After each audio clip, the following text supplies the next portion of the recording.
First thing first, we're going to show you a little trick us New Englanders have out here in these nice, lovely, rainy days. So this is how we set our targets up, right? You take your paper like this, all right, and you put it on the wood. Congratulations, you have a target set up. Here's another one. There we go. Talk about some badass high-dollar targets right there.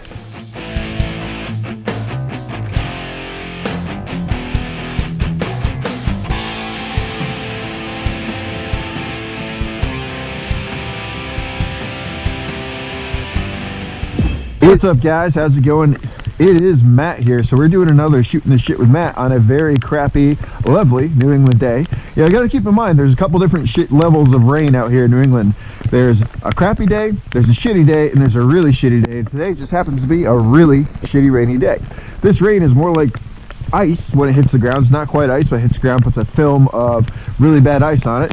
But anyway, so that's off the topic. No, today we're going to talk about something that I've been noticing a trend in all my videos. If you pay attention to the comments and videos, and I happen to do because I think your opinion is a very important opinion, you notice trends. And right now, the trend is 1911s. Everyone's asking me about 1911, so here we are. We're coming out here today with my Rock Island 1911. This is the Rock Island Armory 1911 M1 or M1911 A1 FS Cerakote Brown, with my sights I put onto it, got GI guide rod. So we're going to start shooting here. So first thing, I got some carry ammo in here, which I don't usually use. I'm going to test it out. So let's get started here.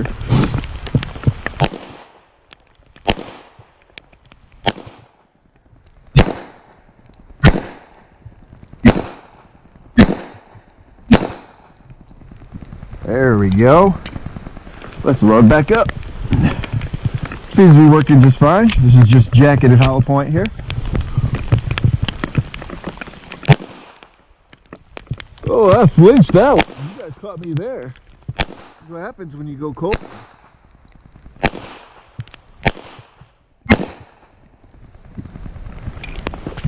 Look at all that smoke coming off that gun today. Ain't that great? Ain't that great? So, what are we going to talk about today? We are going to talk about 1911. We got a little bit more of that carry ammo that I'm going to test out. So we're going to be talking about 1911s today. So how to carry a 1911. What got me started on this channel, which actually turned out to be the lead video that actually got my channel on the map, was how to carry a full-size gun. And then after that, it's been 1911, how to use a 1911. Oh man, it's going to be all rusty with all that rain on it, whatever. So I did a video regarding how to properly use the 1911s. I've been getting a lot of comments on the video. It's reaching close to 200,000 subs, or 200,000 views right now. So I can't think, guys. I'm freaking cold. I literally have a military issue Gore-Tex over a water-resistant soft shell jacket, over a fleece, over jeans, over 2 shirts, and I'm still freaking cold right now. But anyway, I'm going to bring this up and how to actually carry a 1911. There's a lot of people that do not like that 1911s. They freaking hate 1911s. They passionately hate 1911s. And the second you say anything about a 1911, whoa, my God, it's a horrible gun, the worst gun ever. How could you ever carry a gun like that? Well, because I like it. That's how I can carry a gun like that. Now, we're going to talk about carrying this gun, the best ways to actually do that. But I'm going to put a few more rounds down here and remove or finish up this last mag here. Let's keep aiming at the same target. Pretty good grouping. Not bad for about 7 yards. Maybe about 10 yards. There we go. Now, oh man, I love that smoke. It's a beautiful day. Now, I got a couple mags here. I have not shot these mags actually in a long time. Put them in this pocket to keep them dry. And this one right here is a Kimmer magazine. This is by far the worst magazine that I have for this specific 1911 and 1911 in general. So I'm going to see real quick if it cycles really quick. So I'm going to aim at this target to the right. Now I'll just keep aiming at this one here, and then I'll try this magazine. Let's see if it works.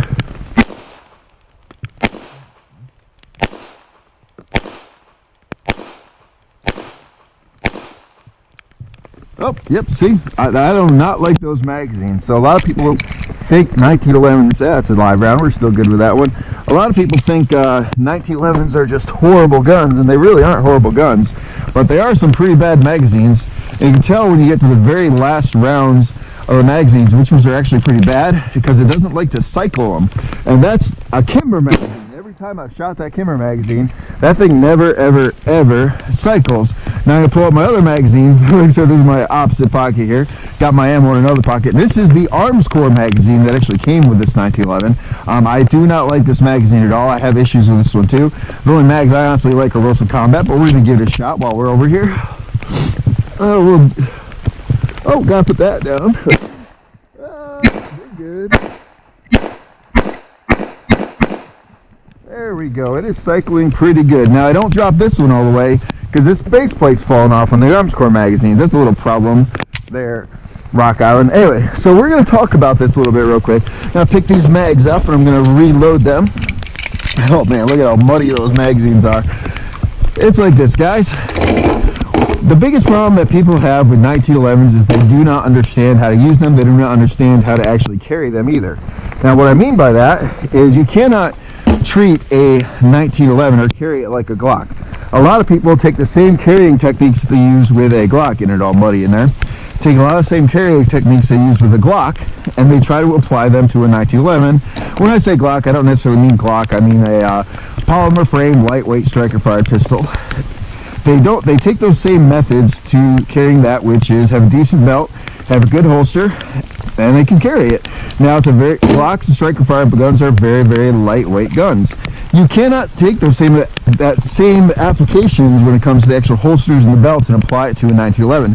You need a heavier belt, you need a better holster, because the gun is a heavy gun. It is a stainless steel gun, all right? Stainless steel is a heavy gun. There's no getting around it. 1911s are heavy. They are very heavy guns. Now, a lot of people don't like carrying them specifically because of that. I have no problem carrying 1911s. As a matter of fact, I carry it a lot. Believe it or not, I carry my 1911s a lot. I really do. I enjoy them. They're fun to shoot for me. I love the history behind them. Most modern day guns have some basic design that actually is off of the 1911. Some way of shape or form the 1911 has influenced the actual maker of that firearm. So I do happen to like 1911s, especially if you like military history. You see the ammo I'm just using is this Remington UMC over here. Oh, my mags are all wet, man. I really got to do some oil in today. Now, a lot of people say 1911s just aren't the most reliable, and you saw I did have one jam, and that's actually with this magazine, which I've talked about. The lips on this magazine are pretty bad lips. What they do is the actual followers at the end of it, they have very weak springs and they drop a little bit, so when the rounds are actually going into the feed ramp, instead of going up into the feed ramp like this, what they do, they come in and they gouge the feed ramp up and they ride into the feed ramp like that, and that causes more malfunctions when it comes to the actual 1911. Now the biggest way to counter that is to simply get better magazines. Me, I specifically carry Wilson Combat magazines. Other people say use Pro Mag, so that's a good idea too. But I like the Wilson Combat magazines because I like them. They have the polymer followers, has a very good strong springs in it, and it feeds the rounds properly every single time. Now 1911s also prefer full metal jacket. They love full metal jacket, right? So we're going to put the Wilsons to the side here, put these ones over here. I was putting them all in the pocket right now. I mean, it is wet out here today, and I am freaking cold. I'm actually going to throw my gloves on here. So when you have a 1911, there's a couple things you got to take in mind when you're shooting it. And this could be a big turnoff for some people, and that's fine with me. 1911s are not for everyone. Oh, look at that. I got a nice little hole in there. 1911s are not for everyone. Now, I apologize real quick if I'm getting rain on my camera because it is raining out here, and I'm sorry. But anyway, 1911s are definitely not for everyone to carry. I personally love 1911s. I shoot them well. I love how they feel in my hands. I love how they shoot in my hands. And they're just a fun gun for me. Very, very, very fun gun for me. But the trick is what I was talking about, I got a little distracted, is when you're getting to holsters, when you're actually carrying a 1911, a couple things you want to keep in mind is when you have a 1911 holster, the best bet is to get a Pancake holster, especially if you're doing it inside the waistband. A lot of people think a full-size gun like this is only good for outside the waistband carry. This is actually very, very concealable. It's a very thin gun. If you can't tell, it's a very, very thin gun. They work very good in inside the waistband holsters. The only catch is you need a one that actually supports the actual gun. So I recommend getting a Pancake holster, literally a Pancake holster inside the waistband that has 2 points of contact. That's 2 points of contact. So the holster's in there like a taco holster usually has one clip right down there, whereas Pancake has two holsters on either side. It's a little bit wider, so it spreads out the weight of the gun.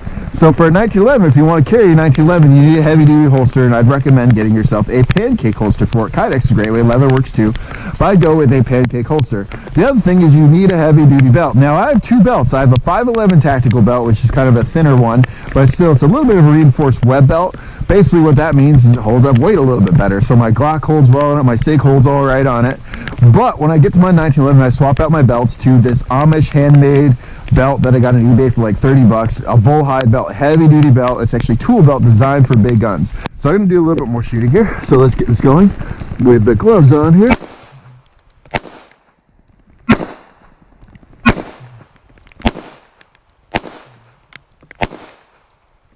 There we go.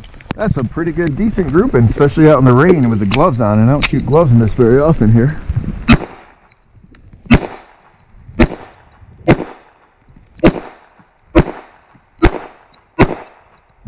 You're telling me they don't shoot very well? A lot of people don't like how they shoot. They shoot great for me. They don't shoot good for you, but they shoot great for me. But anyway, so you need a good size belt and a good size holster that actually hold up the weight of the gun, because that's kind of important when it comes to shooting a 1911. Or carrying a 1911, is you need it to be able to hold up the weight of the gun. So if you get yourself a big holster, a heavy duty holster like a Pancake holster, inside a good solid belt, you can shoot these guns very, very, very well. So I'm going to do a little offhand shooting right now. I don't have much more ammo left, so we're just going to get it going. Boom.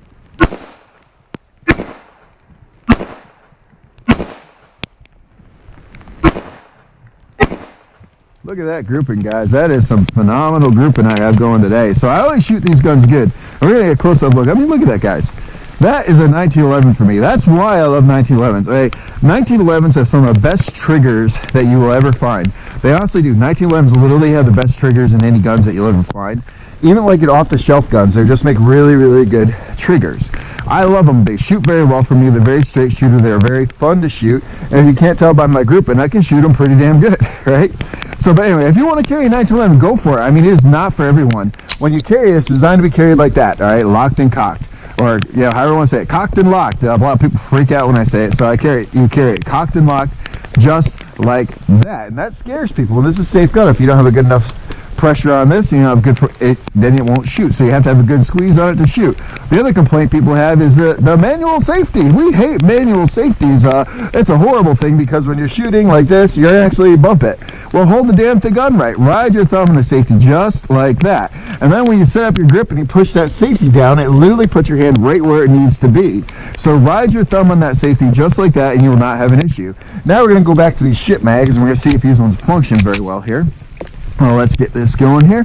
So, yeah, I'll aim at this one again here. See how I pop that down? Look at my grip right now. I have a normal grip on my 1911. My thumb is on that safety. Anyway, shoot.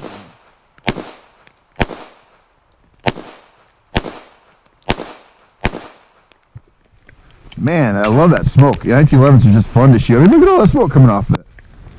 Oh yeah, that's nice and pretty. So we're down to our last mag here. So we're going to do our last mag. So we're going to close it off a little bit. We're going to close off this video. So once again, this is shooting this shit for Matt, and I didn't do it before, but I want to thank Central Canadian Arms for allowing me to come out here, because I work here, and because I work there, I can use this range. Now, 1911s are not for everybody. Are they the best gun in the world? No, they're not the best gun in the world. There's a lot of great makers out there. There are a lot of great guns out there. But just about every single modern day gun is based off of some way or form is based off of a 1911. They are great guns. They are not for everyone. They are heavy guns. They come in various calibers and everything else. And if you're like me, I have no problem carrying them whatsoever, because I have a good solid belt and a good solid holster. So anyway, guys, if you like this video, like, share, subscribe. Tell your friends about me, guys. If you would like to help support this channel and help buy some ammo for me, because I need to pay for the ammo first. I'm dirty here with all the ammo running. And go check me out on Patreon. The link will be down in the description. So we're going to do a mag dump on this Kimber mag. More than likely, this thing's going to malfunction, but we'll see. We'll see what if the Kimber mag can actually take the cyclic rate. So let's get started on it. Ready? Set. Wow. The Kimber mag actually worked today. Peace.